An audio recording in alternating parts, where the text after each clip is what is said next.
Assalamualaikum warahmatullahi wabarakatuh. Kawan-kawan semua, kali ini saya mau buat satu video yang sangat menarik ya, dan saya pikir bagus sekali kalau saya juga share kepada kawan-kawan semua. Jadi beberapa waktu yang lalu saya berdiskusi sama istri saya. Ya, dia tanya kepada saya, "Dad, AI itu ChatGPT kan?" Ya, saya tersenyum. Jawabannya tentu betul, iya, ChatGPT itu adalah AI. Tapi AI seperti ChatGPT itu baru bagian kecil dari yang namanya teknologi AI. Ya, karena AI hari ini sebetulnya bukan cuma soal ngobrol dengan bot atau bikin gambar estetik seperti pakai VO3 yang sekarang lagi viral di mana-mana, atau pakai Midjourney, pakai Kling AI, dan seterusnya. Jadi, hati-hati buat kawan-kawan yang sekarang ya bikin gerakan seolah-olah anti AI, hashtag anti AI. Kemudian juga ada yang bilang, ah AI terus, ah norak, dan seterusnya. Hati-hati, karena barangkali orang-orang seperti ini nggak sadar kalau mereka pun selama ini sudah dibantu banyak oleh teknologi AI. Tapi nggak tahu aja bahwa yang bekerja sebetulnya adalah AI. AI itu, ya kawan, sudah masuk ke hidup kita. Ya, diam-diam, nggak banyak ngomong gitu ya. Di mana-mana. Kalau kita ke rumah sakit, ke puskesmas, kalau kita ke sawah, di jalanan, di sekolahan, di kampus, di langit bahkan ya. Dan seringkali kita itu nggak sadar bahwa AI itu sudah ada di sekitar kita. Misalnya begini, kalau kalian pakai yang namanya Google Maps. Nah, Google Maps ini kan bisa memberikan kita rekomendasi jalur tercepat menuju ke tempat tujuan kita.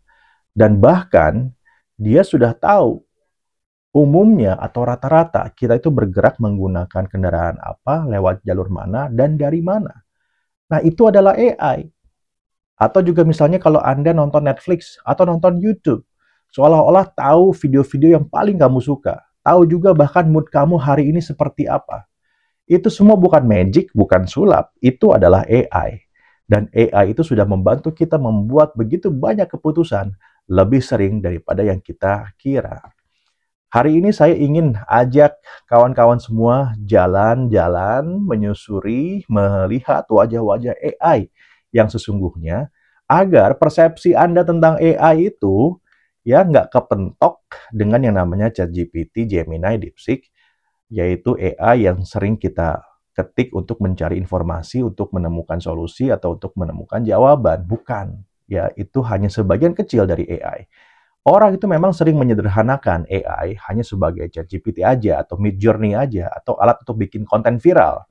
Padahal dunia AI itu luas banget, kayak samudra, asik. Dan juga dalam, dan yang paling penting itu kompleks. Ya, AI itu bukan cuma AI generatif. Ada AI yang bisa belajar sendiri dari data, dari pengalaman, dan juga lainnya. Ada bahkan AI yang bisa melihat dunia seperti bagaimana kita melihat sesuatu lewat computer vision, seperti misalnya AI YOLO, You Only Look Once. Ya, saya nanti mau cerita kepada kawan-kawan semua bagaimana Pertamina menggunakan YOLO ini untuk bisa membantu banyak hal. Ada juga yang membuat keputusan dalam hitungan milidetik. Ya, jadi AI itu banyak banget. Dan untuk pengetahuan dasar kita, ya, saya sederhanakan, AI itu dibagi jadi beberapa jenis.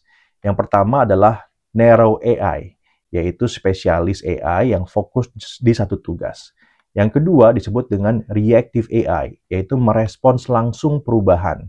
Dan yang ketiga disebut dengan self-learning AI, yaitu yang bisa berkembang tanpa diprogram ulang. Jadi jangan dipikir AI itu cuma mainan, karena di banyak tempat ya AI ini sudah menyelamatkan banyak nyawa. Mari kita mulai dari dunia medis. Di Amerika, Google Health membuat AI yang bisa mendeteksi kanker payudara lebih cepat, lebih akurat dari sebagian besar radiolog. Lalu juga ada di AlphaFold ya dari DeepMind. Bayangin, dia memetakan struktur protein yang jadi dasar pemahaman kita tentang tubuh manusia. Sesuatu yang dulu butuh bertahun-tahun, kini bisa selesai dalam hitungan menit aja. Di Jepang dan Inggris, AI itu membantu mendiagnosis stroke, kanker paru, sampai gangguan retina. Robot bedah seperti Da Vinci dengan bantuan AI bisa melakukan operasi presisi tinggi dengan resiko yang jauh lebih kecil.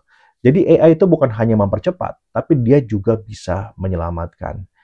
Saya juga ingin cerita tentang AI yang dikembangkan di Pertamina, khususnya di kilang Pertamina Internasional, tempat saya bekerja dan bertugas sekarang ini. Anak-anak bangsa di kilang Pertamina Internasional mengembangkan satu AI untuk bisa memantau potensi kebakaran, potensi kecelakaan di kilang atau di refinery. Caranya apa? Dengan memasukkan atau memperkuat CCTV manual yang sudah ada, CCTV yang sekarang sudah bekerja seperti biasa, menggunakan teknologi AI. Sehingga mereka atau AI-nya ini, sistemnya, bisa memprediksi perilaku-perilaku yang tidak uh, baik atau perilaku-perilaku yang beresiko tinggi. Anda bisa bayangkan bagaimana teknologi AI bisa sangat berguna untuk kilang minyak sekalipun. Kita tarik lagi ke contoh yang lebih sederhana. Kalau misalnya kamu naik taksi, ya taksi Waymo ya di San Francisco, kamu itu akan duduk nyaman bahkan tanpa sopir. Ya, yang nyetir itu namanya AI. Tesla, hampir semua mobilnya sekarang sudah pakai sistem autopilot yang bisa menghindari kecelakaan kecil secara otomatis. Dan sekarang juga saya dengar beberapa mobil listrik atau mobil elektrik yang baru, EV yang baru juga sudah mengimplementasikan teknologi AI. Di Korea Selatan, lampu lalu lintas nggak lagi diatur manual. AI itu sudah memprediksi kemacetan dan mengalirkan lalu lintas secara real time. Jadi, banyak sekali implementasi AI di dunia ini. Di Jepang, kereta cepat Shinkansen itu memeriksa sendiri kondisi rel jauh sebelum rusak. Hal ini juga dilakukan di kilang ya, menggunakan teknologi AI bisa memprediksi pipeline atau piping yang ada tentang kapan piping itu harus diganti atau harus di-maintain. Hal yang sama juga berlaku di Shinkansen yang mengecek, memeriksa jalur kereta tersebut. Bahkan di Indonesia, yang namanya startup logistik itu sudah mulai pakai AI untuk mencari rute tercepat dan juga rute yang paling hemat BBM. Anda shopping di e-commerce itu sudah pakai AI juga. Jadi AI itu membuat mobilitas jadi lebih aman, lebih cepat, dan juga lebih cerdas. Artinya, kita mungkin nggak sadar aja bahwa sekarang ini kita sudah sebegitu bergantungnya pada AI. AI di pertanian, nah ini kan sempat dikritik juga ya ketika Pak Gibran bicara tentang AI, saya ingat ya, lalu ada beberapa komentar yang menyerang beliau dan mengatakan, masa AI untuk pertanian? Wah, Anda salah besar itu, berarti jangan-jangan Anda kurang literasi. Di Belanda itu, ya ladang gandum itu sudah pakai AI. Jadi petaninya tinggal duduk aja, memantau ladang, ya ladang sawah atau gandum itu dari aplikasi. AI yang akan ngasih tahu kapan harus menyiram, kapan harus diberi pupuk, bahkan kapan akan panen. Yang saya dengar juga AI ini akan segera diimplementasikan ya di pertanian di Indonesia oleh Pak Mentan. Jadi luar biasa nih sebetulnya bagaimana AI bisa membantu kualitas hidup manusia. Ya, drone terbang di atas sawah itu bisa membaca kadar air tanah dari ketinggian menggunakan sensor. Atau juga solar panel di padang gurun itu bisa memutar dirinya agar selalu menghadap matahari ya sehingga pada akhirnya bisa memberikan energi listrik yang lebih optimal. Itu juga semua dikendalikan oleh AI. Di Afrika, startup seperti Air Robotics membantu petani kecil memaksimalkan hasil panen hanya lewat kamera dan juga algoritma.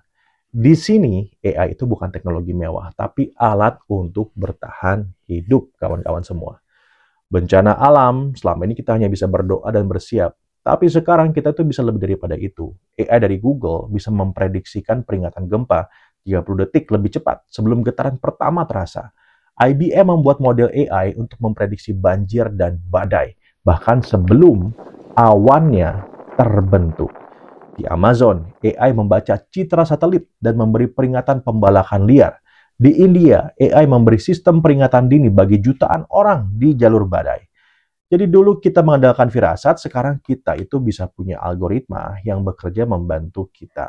Tapi jangan jauh-jauh dulu deh. Di rumah kita sendiri, ya sudah jadi bagian dari keseharian. Netflix, Ya tadi saya sudah sampaikan, tahu dengan sangat baik tontonan kita tuh seperti apa. Kemudian juga kalau kita menggunakan kamera, ya pakai iPhone, pakai Samsung, ya Anda kan bisa melihat autofokusnya atau bokeh nih di belakang saya ini dibikin pakai AI. Ini karena saya ambil gambar pakai iPhone. Mungkin Anda harus tahu, ya harus fokus kemana, mana yang di blur, mana yang dibokehkan, itu AI semua. Aplikasi belanja, ya tahu bahwa saya akan beli kopi, padahal saya belum buka aplikasinya, itu juga dari AI. Jadi AI itu sudah hadir, diam-diam mengubah cara kita hidup. Dan yang lebih penting, AI ini masih belum akan berhenti. Ini masih baru permulaan dari era AI. Jadi AI sekali lagi bukan cuma ChatGPT, dia sudah jadi bagian dari kesehatan kita, perjalanan kita, makanan kita, bahkan cara kita berpikir. Kita punya dua pilihan, menolak dan tertinggal, atau memahami dan juga memimpin. AI adalah alat, bukan musuh. Tapi seperti semua alat, dia bisa bantu kita atau bahkan melukai kita, tergantung siapa yang mengarahkan. Dan kalau hanya segelintir orang yang paham, maka hanya segelintir itu pula yang akan mengendalikan masa depan. Tugas kita hari ini bukan sekedar menggunakan AI, tapi memahaminya. Karena yang paham AI hari ini adalah yang akan memimpin dunia besok.